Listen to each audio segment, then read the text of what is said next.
sin rodeos, análisis, entrevistas y opinión. Con Haroldo Sánchez, una producción de Factor 4. Buenas noches, qué gusto estar con ustedes hoy. Para mí es un momento especial. Creo que después de todos estos últimos meses donde pues hemos vivido momentos convulsos, creo que ha ganado la esperanza de aspirar a tener un mejor país. Usted dirá, bueno, pero ¿lo merecemos? Y yo sí le digo que sí lo merecemos.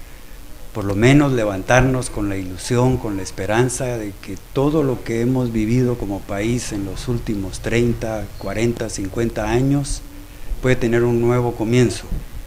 Hoy me encuentro en el hogar, ustedes ya lo van a ver, estoy con Bernardo Arévalo y su esposa Lucrecia Peinado, que me han permitido para que sea yo la persona que les permita a ustedes entrar a esta intimidad de esta casa, y yo les agradezco pues haberme dado esta oportunidad. Sé que han sido días de mucho trabajo y tantas experiencias, pero yo quisiera que empezáramos y nos contaran cómo ustedes se conocieron, dónde surgió la chispa que hoy los tiene juntos.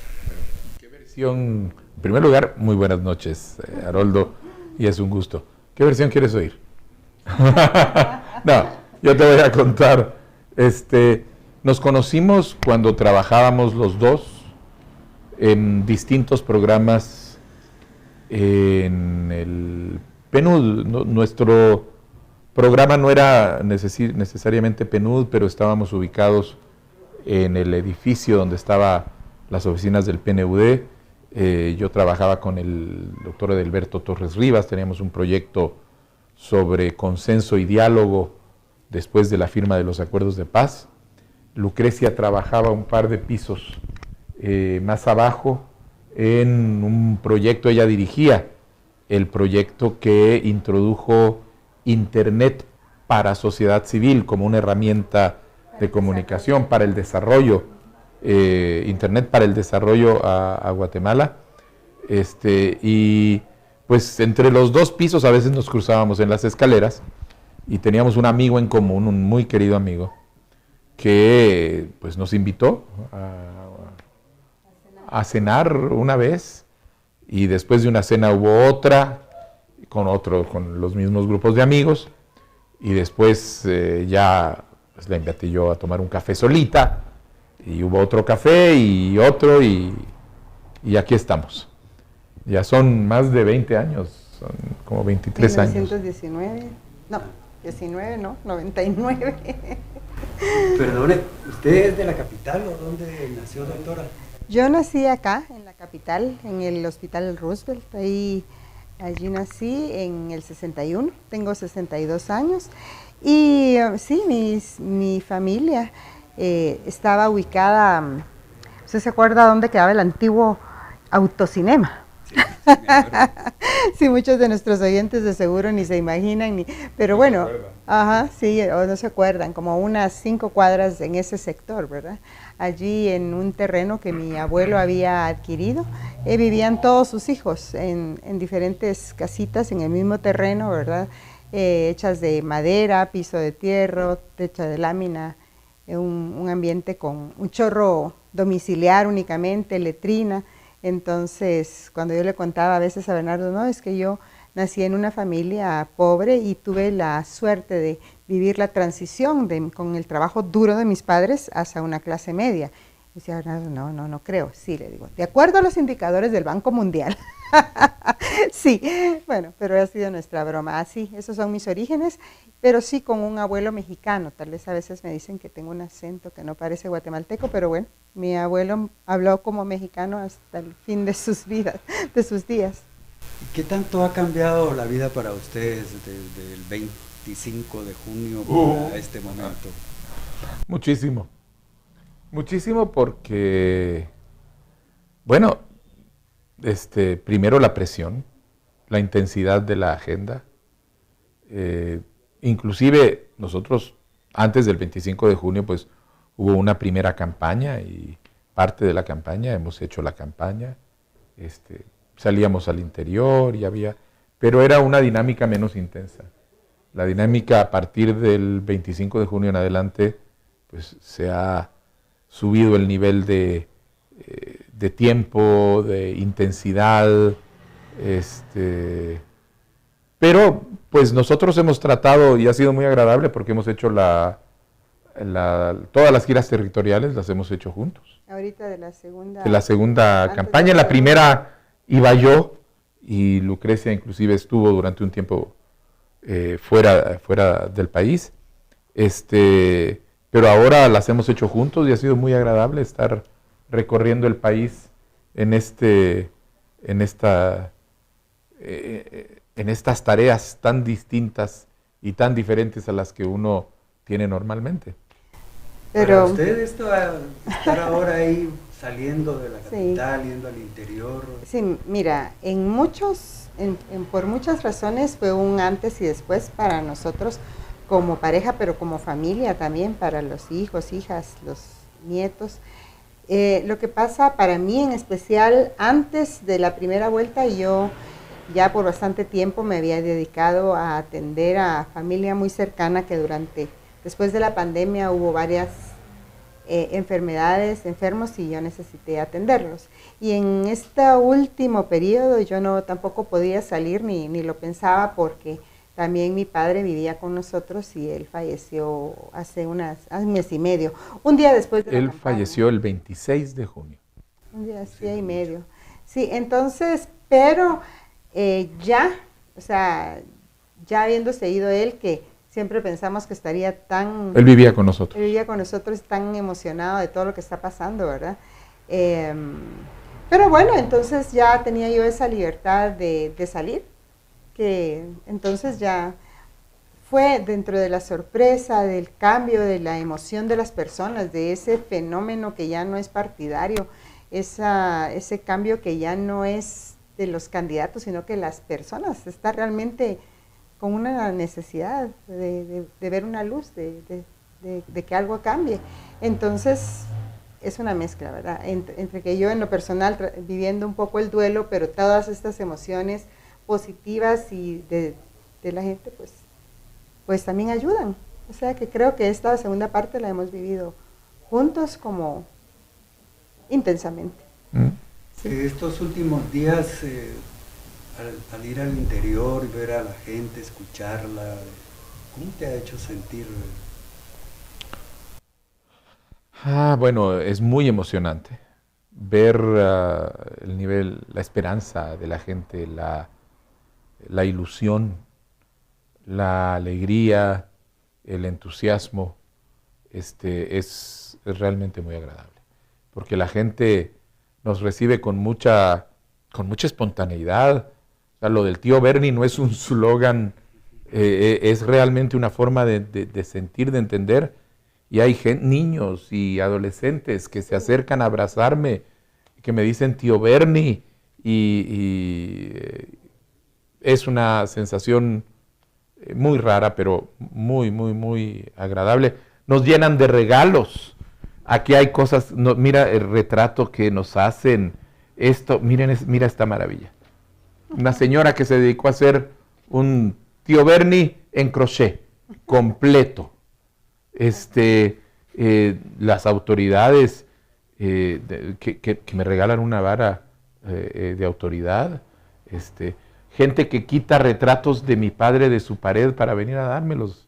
Este es un retrato precioso de mi padre ya en sus 60, 70, un poco mayor de lo que yo estoy ahora. Es un regalo precioso y te lo dan con todo cariño, y gente que te entrega una cartita escrita a mano, niños que te hacen un dibujo en la escuela y que te lo llegan a dar, y todo eso es cada vez una expresión de cariño, de confianza, y para uno es un enorme compromiso.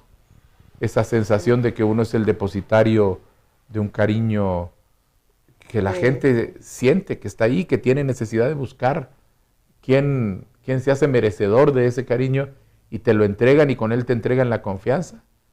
Y lo que están esperando es lo que a veces te dicen muy expresamente: no nos vayan a defraudar.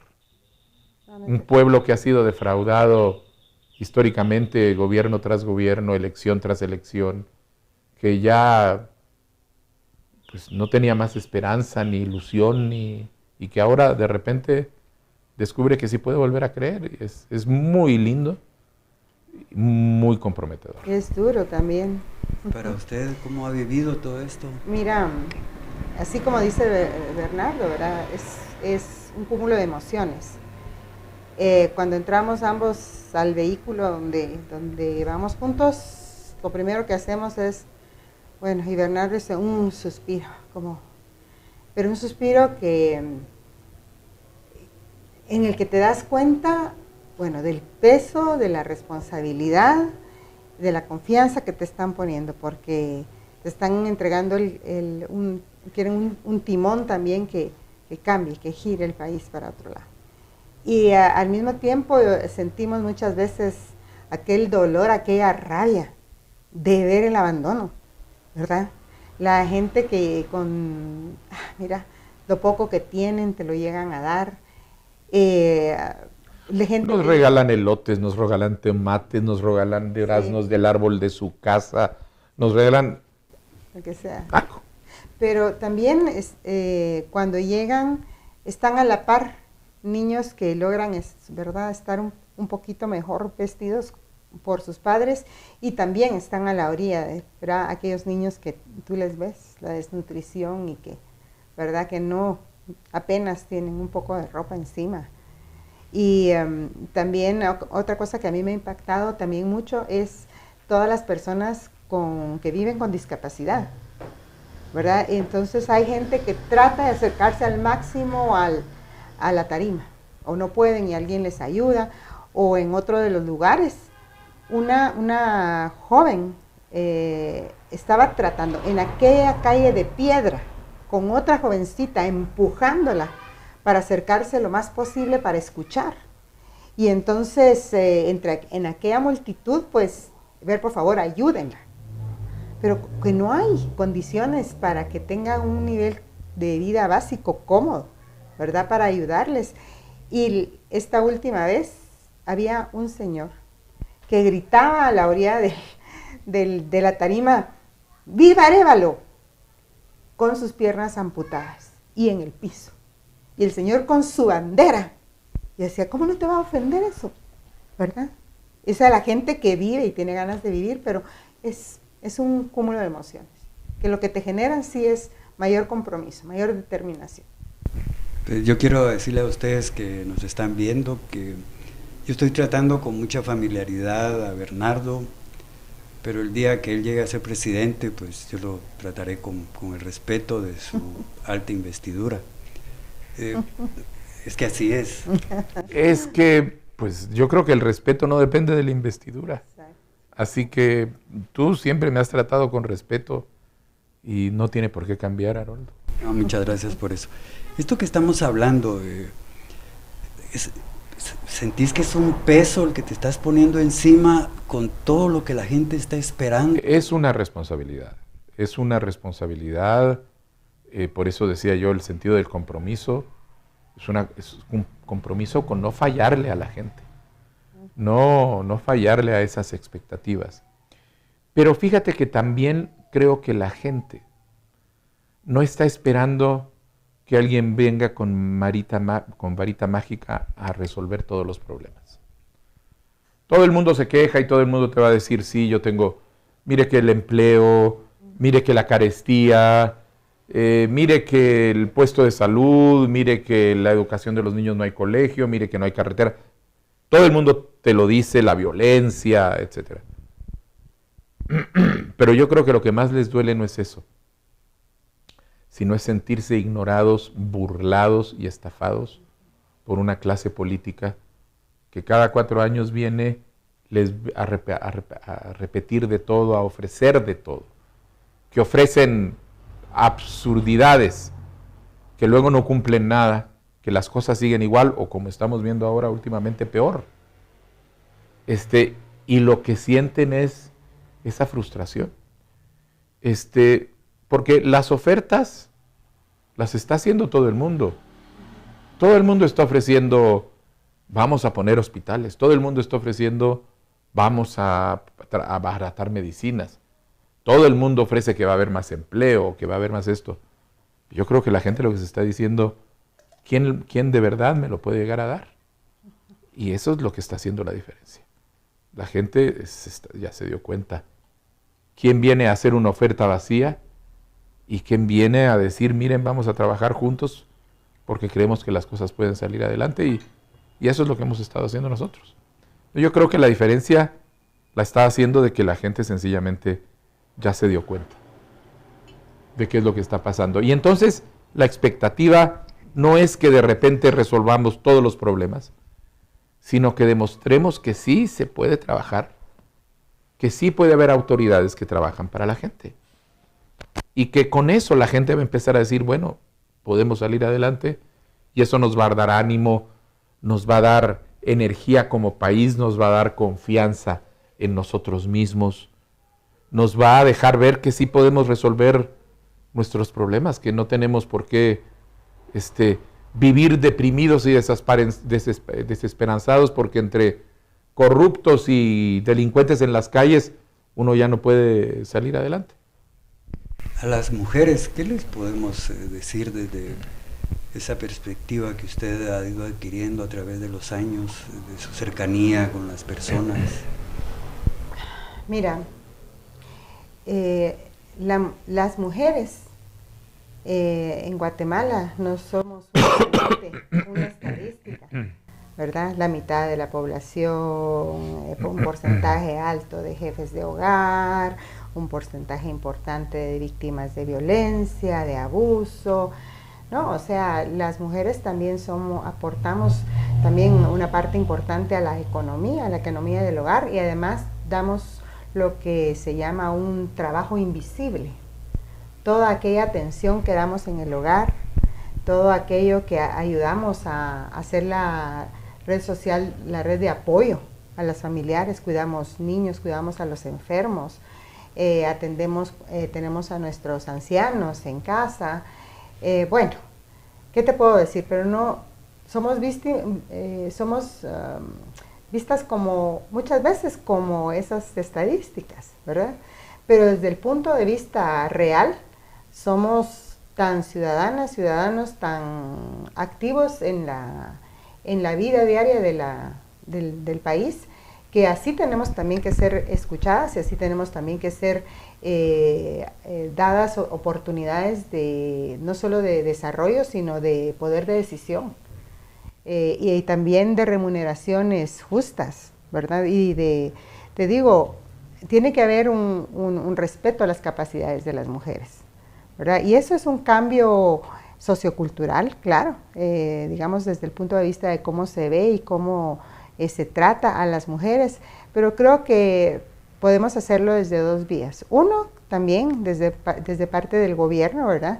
Haciendo todo ese apoyo para abrir espacios para las mujeres, para que se realicen en lo que quieran hacer, que tengan educación, que ayuden a darle educación a sus hijas. Y ahora sí voy a mencionar una estadística, un dato basado en evidencia, ¿no? Desde hace mucho tiempo se sabe que la mejor inversión para el desarrollo es invertir en las mujeres. ¿Por qué? Porque cada mujer que recibe educación, que recibe apoyo, mientras más invierte en la mujer, esa mujer más invierte en sus hijos e hijas.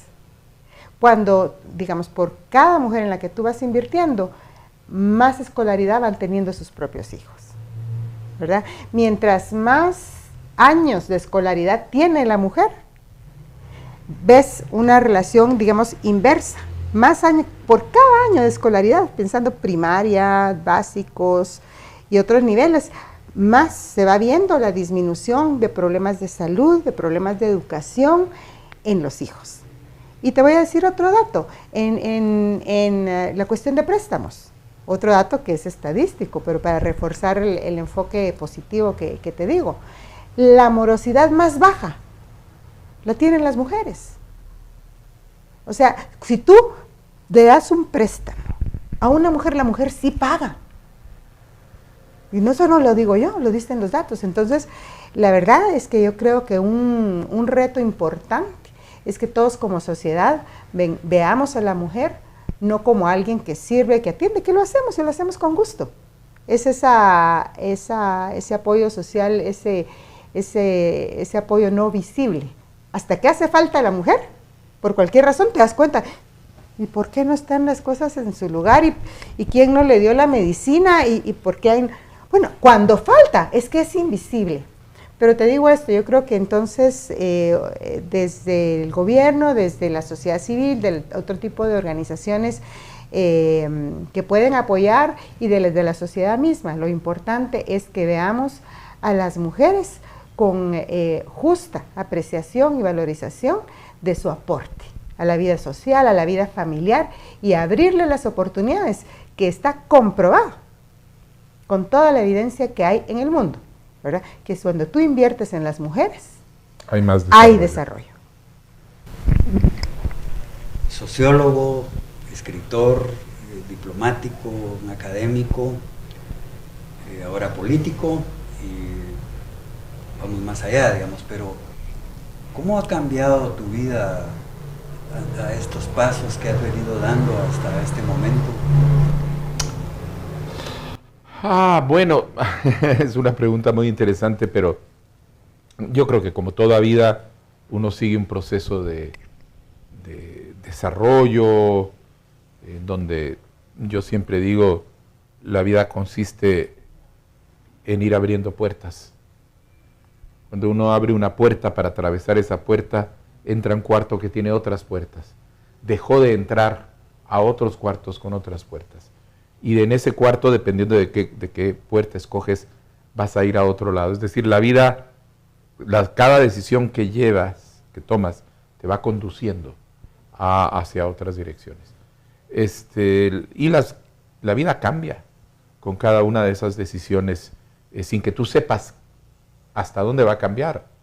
Porque la decisión que tomas hoy te puede estar abriendo una puerta que te va a hacer llegar a cosas muy distintas dentro de 5, dentro de 10 años. Y yo lo que he sentido es que he estado abriendo puertas que me han conducido a distintos lugares, y la que me ha conducido hasta hoy acá fue la decisión en el 2017 de que iba a no solo participar en la organización del partido, del Movimiento Semilla, sino además acepté la candidatura al Congreso de la República. Yo en mi vida me había dedicado a política partidaria. Yo había dedicado a política pública, pero desde, ya sea como diplomático, como funcionario público, o como funcionario internacional, trabajando en mi propio país o después apoyando a otros países. Pero cuando tomé la decisión de que el país necesitaba que la gente honrada empezara a retomar la responsabilidad de hacer política, que es la lógica de creación del Movimiento Semilla, pues en ese momento entré a esa puerta, salí de un cuarto, entré a otra y se abrieron una serie de puertas, y esas son las puertas que me tienen aquí el día de hoy. Me dediqué al Congreso, que es una tarea completamente distinta a mis tareas anteriores. Lo que es muy importante es que al final tú cruzas esa puerta, dejas un cuarto, pero te llevas contigo toda la experiencia y el conocimiento que acumulaste en ese cuarto. Y entonces en cada cuarto que vas entrando, estás con mayores herramientas y capacidades para enfrentar lo que va a venir adelante.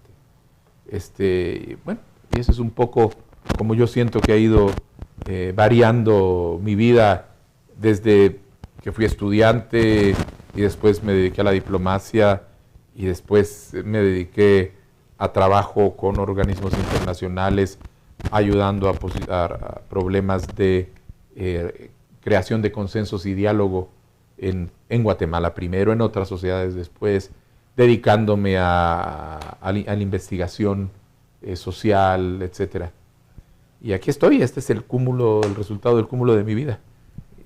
Usted también ha abierto sus propias puertas, es una doctora en sociología, investigadora. Cuando él abre sus propias puertas y ahora donde él está, ¿cómo le ha cambiado a usted su propia existencia? Mira, yo soy médico y cirujano. Y me hice una especialización clínica previa a dedicarme a la parte de gerencia en salud, pero tengo 30 años de trabajar en la gerencia, en la gestión de programas de salud, salud infantil, salud materna. Esa ha sido mi área de trabajo, programas que atienden a mujer, niños y a otro tipo de grupos. Entonces, la verdad que como te puedo decir es que a la vez que Bernardo te dice que ha entrado a diferentes habitaciones, diferentes cuartos y ahí ha obtenido algo y que ahora estamos en este punto, una noche yo le decía a él, la madrugada del 26 de junio, le decía: Bernardo, todo lo que tú has vivido, hasta en la cuna donde tú naciste, te ha preparado para este momento. Y luego yo también lo pensé y yo dije, bueno, a mí también, ¿verdad? Porque podemos decir, qué casualidad, si es que así lo decide la población el 20 de agosto, ¿verdad? De llegar al espacio de gobierno que está abierto para una primera dama, una esposa del presidente. No es una casualidad que precisamente los programas son asociados a niñez, adolescencia, mujeres. O sea, te digo, es casi como que me pidieron el currículum para hacer la descripción del cargo. Así que también hemos llegado cada uno, creo yo, por caminos de vida que tú puedes decir, ok, bueno, ahora qué hacemos aquí, ¿verdad? Pero creo que ambos, desde nuestro compromiso con lo social y con lo público, en mi caso, aunque no haya trabajado nunca con el sector público, siempre he trabajado en la política pública, ayudando a la implementación y todo. Entonces creo que estamos con todos estos sentimientos, pero también sentimos que por alguna razón que el destino nos ha llevado hasta acá con las capacidades que tenemos y con las ganas y con el compromiso y con la sensibilidad social que se necesita. La cuna. Hablaba tu esposa de la cuna, de tu papá, ¿verdad? Para muchos, donde yo me incluyo, el mejor presidente que ha tenido este país. Así es. A veces el tema del legado, ¿verdad? Se da en el deporte, en el arte, que a veces el padre es sombra en vez de ser luz. En tu caso, esto cómo, pues él sigue ahí presente en la memoria de muchísimos guatemaltecos. ¿Eso cómo te hace sentir? Mira, hay algo que tuve muy claro desde muy temprano en mi vida, en el momento en el que uno como adolescente empieza a entender la dimensión de la vida que tiene el padre cuando es una figura pública. No estoy hablando de un niño. Yo tuve claro, yo creo que ninguno de nosotros en mi familia tuvo nunca ninguna intención de ponerse en competencia con el legado o de sentirse obligado a continuar en una dirección. Ni mi padre nos inculcó eso. Es más, mi padre no quería que yo me dedicara a las ciencias sociales, quería que yo fuera geólogo, ingeniero, una cosa así por el estilo. Nunca me dieron para los números. Me dio más la curiosidad cómo funciona esta cosa que se llama sociedad. Pero ni yo sentí eso, ni él nos inculcó. Ninguno de mis hermanos y hermanas intentó incursionar en política partidaria, a pesar de que desde muy temprano siempre nos pedían que sí queríamos ser diputados, que sí queríamos entrar. Cada elección, distintos partidos venían a ver si agarraban algo de la marca. Nosotros nunca tuvimos ninguna intención. Y al contrario, es curioso lo que dices, a la sombra. Yo siempre me he sentido a la sombra de mi padre, pero en el sentido positivo.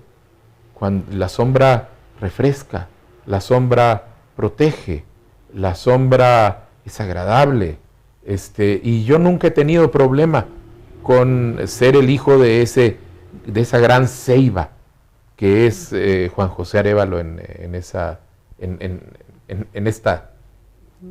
este paisaje. Al contrario, me he sentido enormemente afortunado. Y entonces desde el comienzo fue una claridad de no intentar ni ponerse a competir, ni sentirse que había que tratar de buscar algo, imitar algo, pero sí mucho sentido de responsabilidad con el legado. Porque así como te digo que la gente me dice, no nos vaya a defraudar, muchísima gente se acerca por amor a mi padre. Mi padre abre puertas, abre corazones, la gente se te acerca y te empieza a contar anécdotas. A veces gente joven, porque lo escucharon de sus padres o de sus abuelos, que en la época de Arévalo, que gracias a Arévalo, que no sé qué. Entonces ellos reciben eso y eso abre corazones. Y mucha gente dice, no, usted tiene un legado, pero también te dicen, pero no vaya a traicionar ese legado. En el discurso de cierre, yo lo decía. Yo decía, agradezco todo lo que ustedes me dan gracias al recuerdo de mi padre y al amor que el pueblo de Guatemala le sigue teniendo a mi padre. Y les decía, les recuerdo que yo no soy Juan José Arévalo, pero yo sí sigo su camino, como creo que todos deberíamos seguir en el camino de ese ejemplo y de esa determinación. Entonces no tengo una, digamos, no me siento en reto, me siento privilegiado y me siento bendecido. Sí. Usted, doctora, nos hablaba de sus orígenes. ¿Dónde encuentra usted ese choque ante la realidad de un país como Guatemala, con sus desigualdades, sus bellezas, pero que también hay algo que a veces no funciona en este país? Mira, yo fui, soy una citadina, mestiza ladina, que nunca se hablaba de política en casa. Había preocupación en casa, era por poner la comida en la mesa, y yo no recuerdo que yo haya estado 2 años en el mismo colegio, porque como soy la mayor, a mí y a mi hermano, el que me sigue inmediatamente, cada año nos cambiaban a un colegio donde mis papás podían pagar un poquito mejor y ellos sentían que cada vez un poquito mejor educación. ¿Por qué te cuento esto? Porque entonces yo aún entré a la escuela de medicina y estábamos, a veces había que tirarse al piso porque habían balazos adentro, pero yo no me caía, no me caía el quinto, yo estaba metida en los libros de anatomía, fisiología y en otra cosa. Pero luego me voy en mi matrimonio previo con mi ex esposo, una persona de San Pedro, Zacatepeque, San Marcos.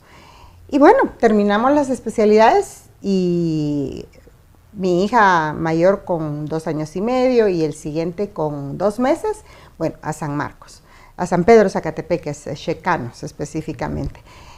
Y yo siempre he dicho que digamos, la experiencia que cambió mi vida fue irme a vivir a San Marcos. Porque si yo no me voy al interior, y lo he dicho siempre así, si yo no me voy a vivir ahí, jamás conozco la verdadera Guatemala. Porque la ciudad capital no es la verdadera Guatemala. Pero si yo no salgo de aquí, dadas las condiciones en que había vivido y yo estaba concentrada en otras cosas, pues yo nunca me entero. Ahí es cuando yo tuve aquel trato directo con los otros pueblos, ahí el pueblo Mam, ahí es cuando también empiezo a ver a Comitancio, que en ese momento tenía los peores índices, digamos, de todo, en salud y desarrollo. Y entonces ahí empezamos empezamos con mucho trabajo voluntario. ¿Por qué? Porque no había nada. Entonces, ¿uno qué hace? Pues empezar a buscar qué haces allí. Entonces empezamos a traer jornadas médicas gratuitas, empezamos a hacer un tamizaje porque no queríamos que vinieran médico solo a tratar una diarrea, porque yo les explicaba a los médicos, a los pediatras, que el diarrea no es un problema médico acá, es un problema social y de desarrollo. Ustedes hoy, yo les decía, ustedes hoy tratan la diarrea a estos norteamericanos y ustedes se ponen una curita en el alma porque dicen, vinimos a ayudar, pero dentro de una semana ese niño o niña vuelve a tener diarrea.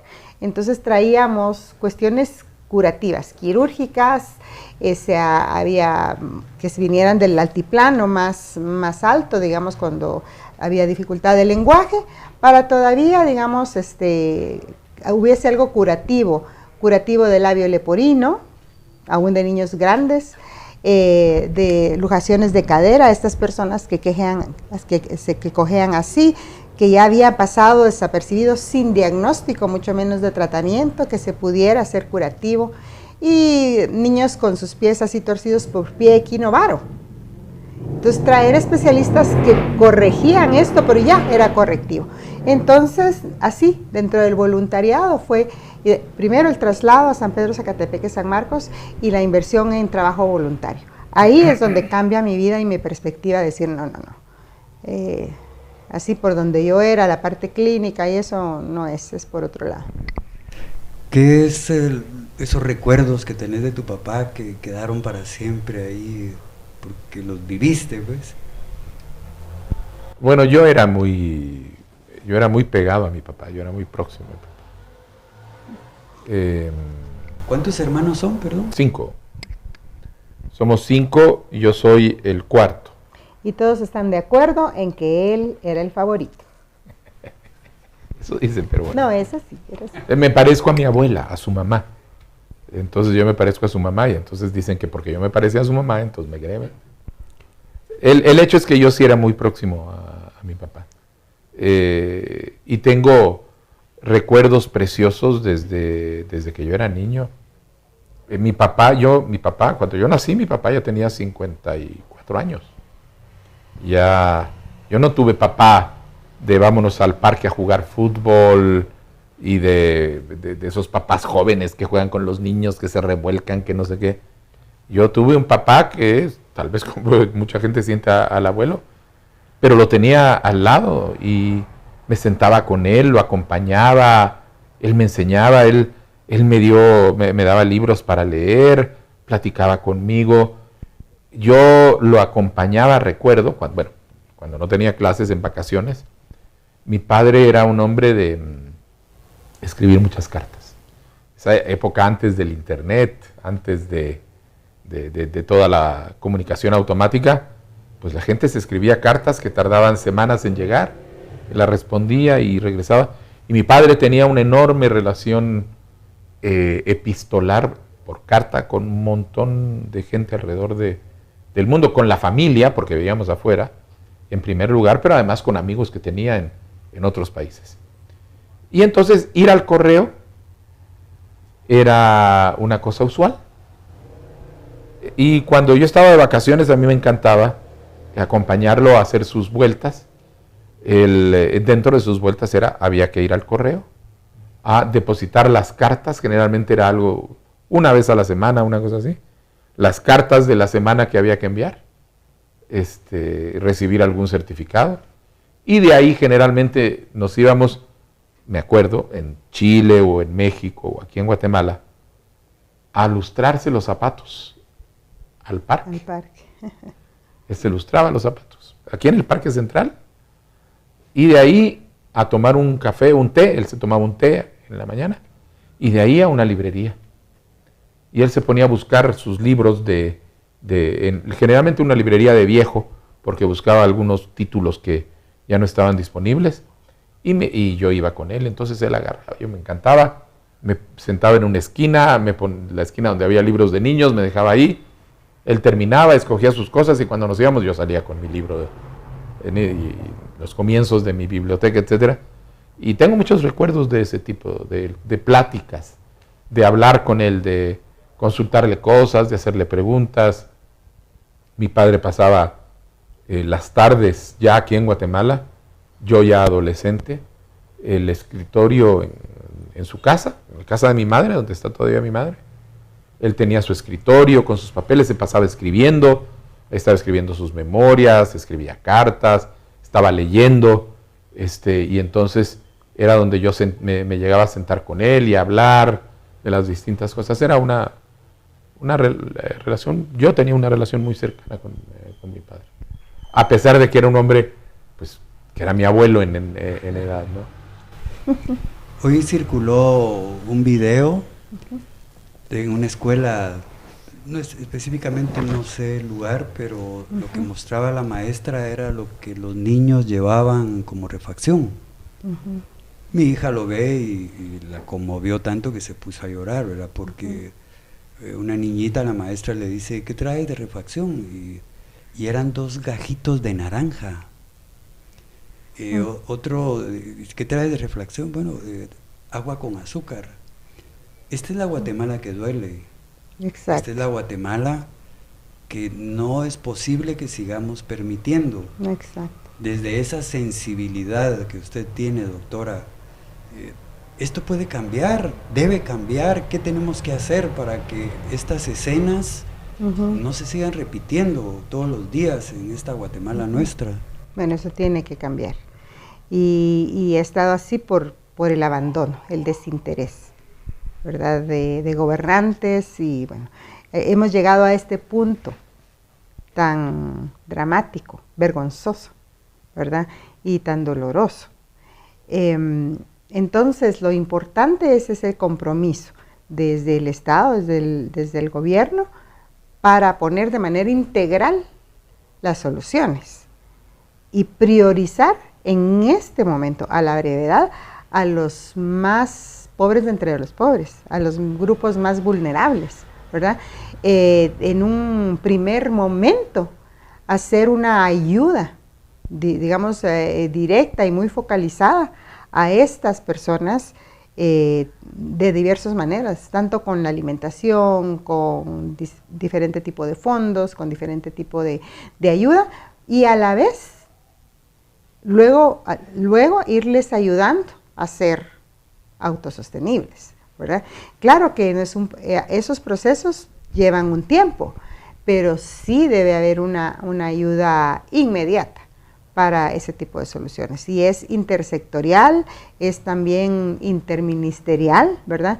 Entonces, porque allí está un grupo de niños, en este ejemplo que pones, es un grupo de niños, primero, que tuvieron acceso a alguna escuela, ¿verdad? O sea, no todos logran llegar a la escuela.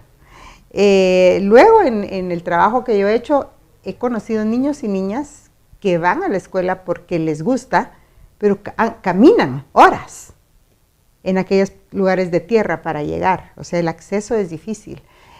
Donde hay algún maestro o maestra que solo logra llegar 3 veces a la semana, o cuando logran llegar todo el tiempo, tienen que darle a una cantidad de niños porque tienen 3 grados, 4 o 5 grados en una misma aula. Entonces, no solo es desde el punto de vista escolar, es del punto de vista financiero, porque esas familias no pueden generar los ingresos suficientes, ¿verdad?, para que eso no suceda. Es también desde el punto de vista del acceso a alimentos, ¿verdad?, porque no hay en ese lugar, hay desconocimiento a veces, y lo que hace tal vez es ponerle un Tortrix en vez de haberle puesto una manzana, por ejemplo, ¿verdad? Entonces, mira, es multifactorial, pero sí hay mecanismos en los cuales de manera rápida se puede y se debe llegar con atención integral a estos grupos más desfavorecidos. Y eso que tú me estás diciendo solo es un síntoma de la enfermedad, ¿verdad? La causa de la enfermedad es otra, y no podemos estar tratando solo el síntoma. Empezar a regalarle a todos, en vez de 2 cajitos de naranja, empecemos a regalarle naranjas enteras a todos los niños que logran llegar a la escuela. No, eso sería atender un síntoma. Tenemos que atacar la causa, y estas causas son todas las intervenciones de desarrollo, ¿verdad? Empoderar a esas mujeres, evitar, tal vez son hijos de padres que han tenido que emigrar. Estábamos en Jalapa y estuve con un grupo de mujeres lideresas en diferentes áreas, de diferente temática. Eran como unas 20, 25 que me invitaron ahí en Jalapa a estar con ellas. Y ellas me comentaban, mire, este y esta aldea ya no hay hombres. Y no es de ahorita, solo hay mujeres. Todos ya migraron, todos se fueron. Y me decía otra de ellas, en esta aldea va a haber que cerrar la escuela. Si ya van solo 2 o 3 niños, porque ya no hay hombres. O sea, es una cuestión multifactorial. Otra de las señoras me decía, mire, hablamos con otras mujeres. Le decimos y les hablamos para que comprendan que no tienen que depender de, ¿verdad?, de dádivas. Le decían, mire, la bolsa de hoy es el hambre de mañana, ¿verdad? Entonces era una, te cuento porque esas eran las vivencias y las experiencias de otras mujeres en ese lugar. Es multifactorial y por eso necesita un acercamiento multifactorial, multisectorial y urgente. Como Bernardo dice, muchas veces hay cosas importantes y hay cosas urgentes. Entonces hay que ir atacando ambas en su justa dimensión.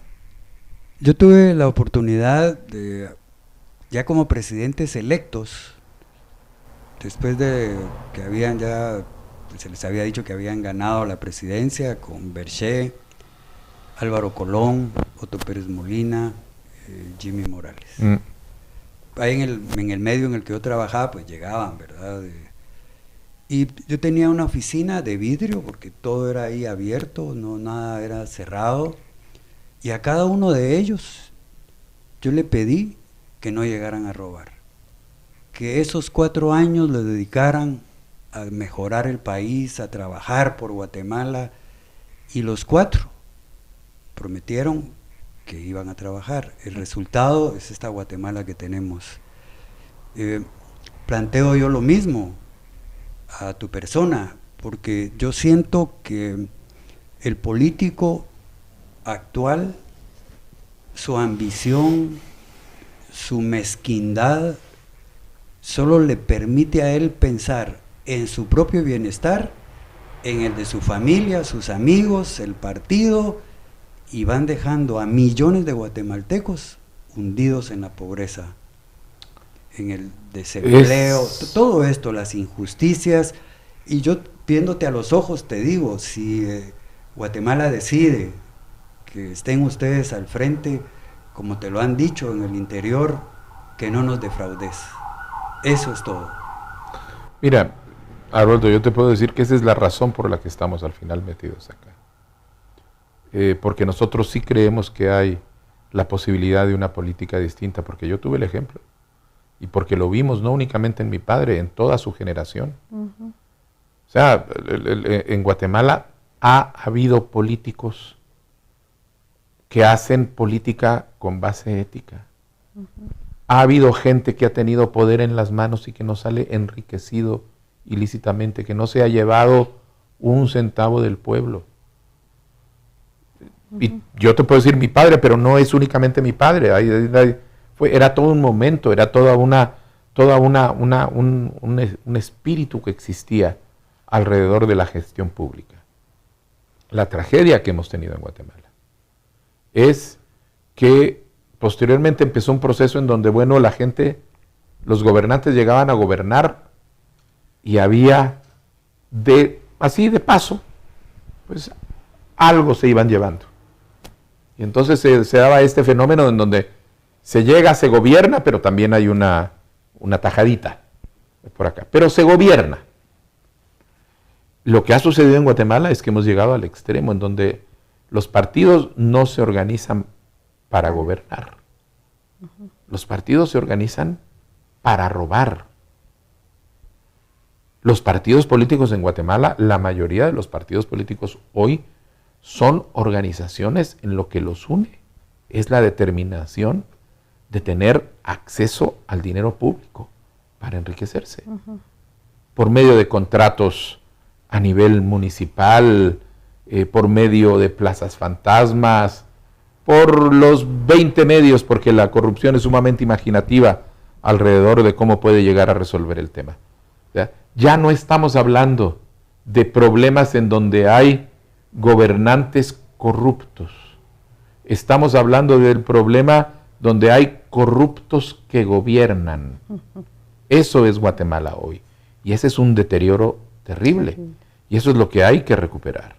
Y nosotros en el 2015, el levantamiento cívico, pacífico, que fue ejemplo para el mundo de lo que se podía hacer cuando había una ciudadanía determinada, que terminó con el gobierno de Otto Pérez Molina, los funcionarios en la cárcel por la corrupción absurda que había, era esa protesta. Era esa protesta contra esa clase política que ya se había acostumbrado a la política como rapiña. Y eso es lo que estamos viviendo después, porque continuó con Jimmy Morales y continuó con Alejandro Yamatei. Y ahorita tenemos la oportunidad de no dejarlo continuar. Y nosotros, eso es, tú me pides a mí un compromiso, el compromiso no te lo doy a ti, el compromiso es mío con el pueblo de Guatemala, mío, de Karin, del Movimiento Semilla, nosotros, porque no se trata de una persona. No es Bernardo Arévalo el que va a hacer la diferencia. No es Karin la que va a hacer la diferencia. Somos todos los que tenemos que hacer la diferencia. Somos todos los que tenemos que hacer ese compromiso ético de no servirnos de lo público. Somos todos los que además tenemos que tener el compromiso de no tolerar a los corruptos. Porque el problema del colmo que hay en Guatemala es que sabemos que son corruptos, sabemos que han hecho negocios inmundos, sabemos que algunos casos hasta son convictos y confesos de crímenes, y los elegimos para cumplir función pública. ¿Qué quiere decir eso? Porque una cosa es que te lo impongan con una bayoneta, otra cosa es que tú vayas y digas, sí, a ver, ese que andaba haciendo, o esa que andaba haciendo negocios con medicinas o con esto y con el otro, le voy a volver a dar el voto otra vez. Bueno, pues, si es así, no vamos a salir adelante.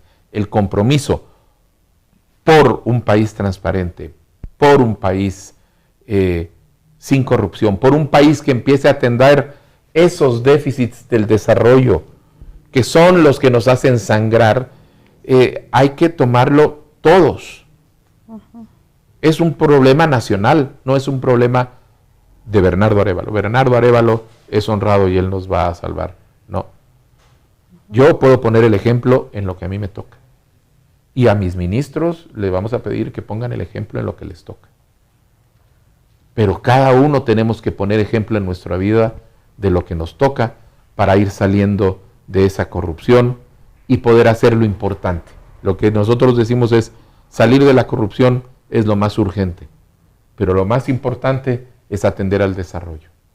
Tanto los problemas inmediatos del desarrollo de la gente que está enferma hoy, que tiene hambre hoy, que no tiene, que hay que atenderlo, como la tarea de hacer que el país se transforme productivamente, para ser un país en donde en el futuro ya no va a haber gente con hambre, ya no hay gente con hambre porque hay una economía productiva, ya no hay gente sin educación porque las instituciones funcionaron, ya no haya gente sin salud porque hay un sistema que atiende y que tiene medicinas y que le da a la gente, y hay carreteras, y eso es lo que tenemos que empezar a hacer. Pero no vamos a poder hacer nada si no tomamos como sociedad ese compromiso de luchar contra la corrupción.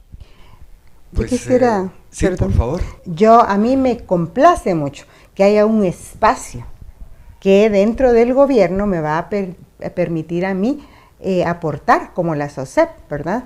En un área en que yo tengo bastante experiencia y en la cual tengo compromiso, pero en ningún momento voy a intentar, digamos, los proyectos de la SOCEP son complementarios a la estrategia nacional y están debajo de la dirección del binomio hacia dónde quieren llevar las estrategias, y hacia ahí se van a dirigir estos programas.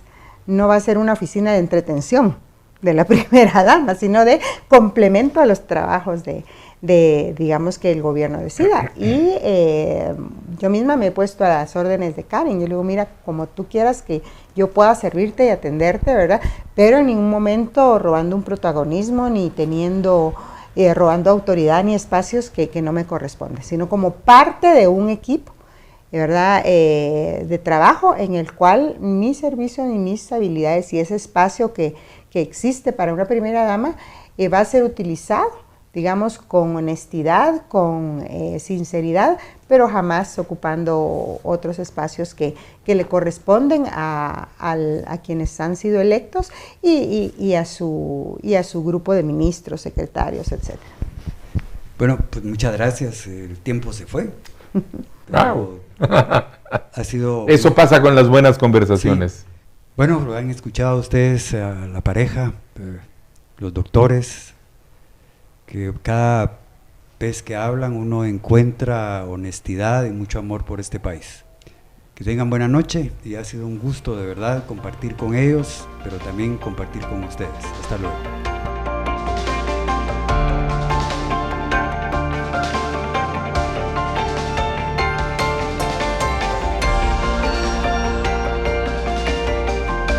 Sin rodeos, análisis, entrevistas y opinión. Con Haroldo Sánchez, una producción de Factor 4.